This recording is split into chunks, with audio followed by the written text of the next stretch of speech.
thanks to you, we've reached a milestone. The first time in our nation's history that a woman will be a major party's nominee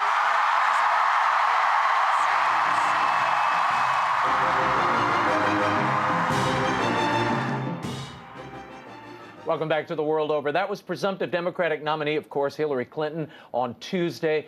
At last, the 2016 race for the presidency has finally come down to Hillary Clinton and Donald Trump. But Trump is still fighting stiff resistance from his own party, and Clinton is being dogged by Sanders. Here to help us navigate the bloody landscape of this campaign, I am joined on set by senior political columnist for the National Journal and The Atlantic, as well as author of a beautiful new book about his personal story of fatherhood, Love That Boy.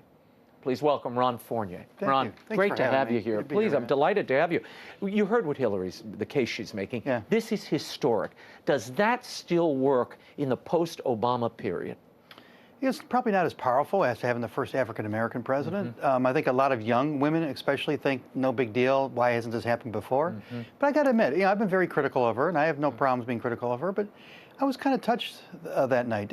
For someone at least my age to have a woman finally taking the nomination and her talking about her mother, yeah, it's a big deal. Yeah, it certainly was. Probably doesn't affect, I don't think politically matters too much, but it's a big deal. No, well, the speech was a pretty good speech for Hillary. I thought it was very good, yeah. Yeah, I mean, she had there was some emotion. Usually she's a little icy around the edges. This was different. You could tell, and look, I covered them in Arkansas. Right. I've known them for a long time, for better and worse. Her mother was quite a remarkable lady. I knew her, and she really had a very close relationship with her mother. So when she was talking about Dorothy Rodham, that was a moment. I want to share this with the viewers. The president endorsed Hillary Clinton today in a pre-recorded address, apparently recorded on Tuesday. Watch this.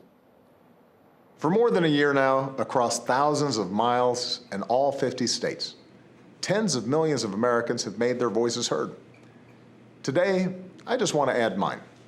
I want to congratulate Hillary Clinton on making history as the presumptive Democratic nominee for President of the United States.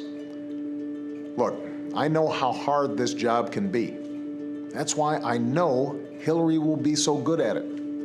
In fact, I don't think there's ever been someone so qualified to hold this office. Now, Ron, you have written about the trust gap for Hillary Clinton. Big one. Now, the FBI is investigating her for this email scandal. Does this erode confidence in the government's ability to continue that investigation fairly when President Barack Obama has dominion over the FBI? Yeah, what really eroded the public's trust is what she did with her email. We're now in a position where President Obama, I mean, he's got to get involved in the campaign. And yes, so this is something that a lot of people are going to have a question with. Can the DOJ and can the FBI rule on this fairly when he's pretty much said, or literally has said, this is my candidate. I want her to be. She's the most qualified person. She should be the next president. Now he's making the case that we have career officials who will have the job long after I'm here.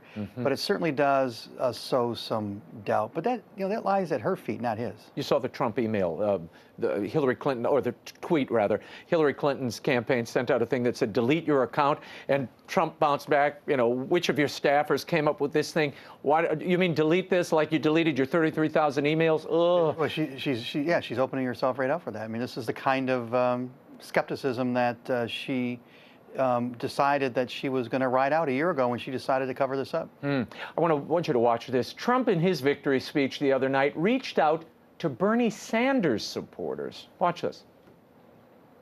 To all of those Bernie Sanders voters who have been left out in the cold by a rigged system of superdelegates, we welcome you with open arms. Why would politicians want to change a system that's totally rigged in order to keep them in power? That's what they're doing, folks. Why would politicians want to change a system that's made them and their friends very, very wealthy? Very, very wealthy. Does he have any chance of gathering those Bernie supporters? Very little, especially since he's talking about a rigged system, and today he's taking money from lobbyists. Now he's all of a sudden looking like a politician, I think, to a lot of people. But I will say this. You go to a Bernie Sanders rally, you go to a Donald Trump rally, what they do have in common, several things. These populists, they want to crack down on corporate welfare. They want to crack down on special deals for the rich. They want to cut back on the invasions of privacy by government and big business, and they want to take on large financial institutions, including banks. So they have some common interests, but ideologically they're too far apart for me to be able to see many go. I think Bernie's people are more likely to stay home, which would hurt Hillary Clinton, than vote for Trump. Ah, interesting. Of course, the simmering comments that Trump made about the Mexican heritage of Judge Curiel, who is presiding over this case involving Trump University, continues to dog him. It's creating division in the GOP. You have, Republicans calling Republicans out for endorsing him. They want people to walk him back. That's a polite word to use, simmering. If somebody said that a judge can't rule on my case because he's Catholic, I would call that bigotry. I would call that religious bigotry. Donald Trump, that's what he did. He said this judge is biased because he's Hispanic. That's pure, plain bigotry, racism. Call it what you want, but it's got to be called out. What do you make of former Attorney General Alberto Gonzalez's contention that, wait a minute, Trump is entitled to a fair trial, and perhaps his opinions about the wall and building a wall along the Mexican border has aroused emotions in this judge that could prejudice the case, and that should be looked at? So if you think a judge is biased, has got a conflict of interest or something like that, file your legal papers. But if you think they're biased simply because of the God they worship or because of the color of their skin, again, let's put it in the context that you and I understand. What if somebody were to have a lawsuit on the issue of abortion, and they're going to say that I can't rule on it because I'm Catholic? Just because I'm Catholic? Our church, you and I, would be pretty upset by that, and we should be just as upset about a man who's running for president saying somebody is not qualified to do their job just because of their parent. He's an American. He's born and raised in Indiana. I mean, we shouldn't even be debating this. It's so bad. This is Paul Ryan, the House Speaker. He, of course, continues to disavow these comments. Watch. I disavow these comments. I regret those comments that he made. Claiming a person can't do their job because of their race is sort of like the textbook definition of a racist comment. I think that should be absolutely disavowed. It's absolutely unacceptable. But do I believe that Hillary Clinton is the answer? No, I do not. Here's the problem. They're in a tough spot. Yeah, he's endorsed Donald Trump. So he's trying to cling to some credibility, both for him and his party, but he's embraced a guy, he's endorsing a guy who's calling pure, bigotry, racism. Even Ryan's doing it. So where do they go from here? He doesn't want to support Hillary Clinton. But he's supporting someone, he's basically supporting racism by supporting Donald Trump. You've got Hugh Hewitt, you've got Bill Kristol and others. They're encouraging the RNC to go to Donald Trump and get Trump to get out of this race. They're confident that he's going to lose. Smart?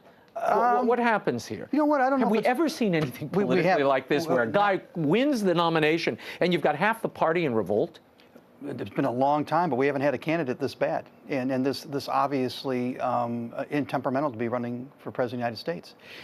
I would say this about Hugh Hewitt's position: at least it's intellectually honest. I don't believe in racism. As long as a guy is espousing racism, I don't think that he should be running to the top of my party. It's harder for Ryan to justify where he is.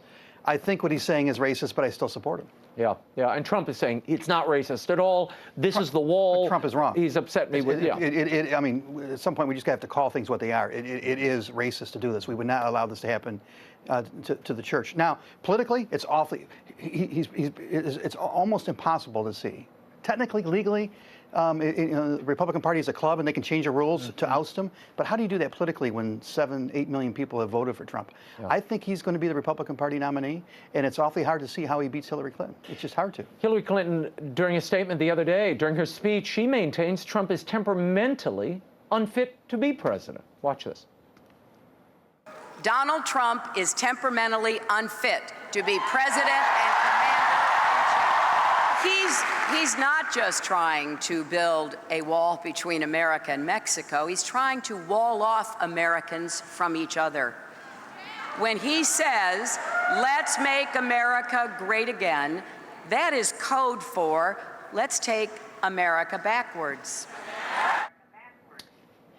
Does that play with this volatile, angry electorate? In a way, look at Hillary Clinton. Her biggest challenge is she's trying to run in a change election, as a status quo candidate. The only way she could win is run up against a guy who has disqualified himself, and that's what she's trying to do: is make the case that Donald Trump can't serve as president. And again, he's helping her case. I want to talk about Bernie Sanders for 1 second. He met with President Obama today, but after the meeting, he had this to say. I am going to do everything in my power, and I will work as hard as I can to make sure that Donald Trump does not become president of the United States. I will, of course, be competing in the D.C. primary, which will be held next Tuesday. This is the last primary of the Democratic nominating process. You get the feeling Bernie's going to be there as they count the last ballot of the last primary of the last polling place. I mean, what is he achieving at this point? Very little, but you know what? If he just lets this go until Tuesday and he lets D.C. vote and he holds up their issue of D.C. statehood, and he shows his supporters that he's gone all the way like he said he would, then I think there's little harm done. If he doesn't start complaining about the deals that were cut, if he gets what he wants and there's a kumbaya moment or two, then it probably doesn't matter. You know, the fact of the matter, Barack Obama has an 85% approval rating among Bernie Sanders' supporters. So his endorsement really carries a lot of weight. Do you think there's anything, I mean, do you think a deal has already been made here? Yeah. Yeah. Yeah, the way things rolled out today were just too well planned, too well choreographed. And the fact that Bernie Sanders wasn't complaining about the endorsement tells me he knew it was going to happen. Actually, he knew as early as Sunday this was happening. So yeah, I think it's... Final question. I was sort of surprised to see that this is going to be your last political presidential election. From D.C., it looks like, yes. Yeah. My wife and I, we worked on a book about my son, and one of the decisions we made was, now that we have two kids already up in Michigan, where we're both from, one who lives in Detroit, and my youngest, who has autism, graduates from high school in here in a couple of weeks, we want to move back home. And so to do that, you know, I can't cover the presidency too well from Detroit, so I'm looking for a new way to get connected back professionally with my hometown, too. Beautiful. Well, you know, it's a great election to end it on, isn't it? And you know, and family is the most important thing, as your book testifies. It took me a while to figure that out. Yeah. Well, we're going to have you back next week to talk about that. Ron Fournier, thank you so much for your insight and for being here. You can keep up with Ron's columns, his analysis at theatlantic.com, and he'll be back next week on our Father's Day edition of The World Over to talk about his new book, Love That Boy. It's out at bookstores everywhere and online. Makes a wonderful gift, and it is a fantastic read.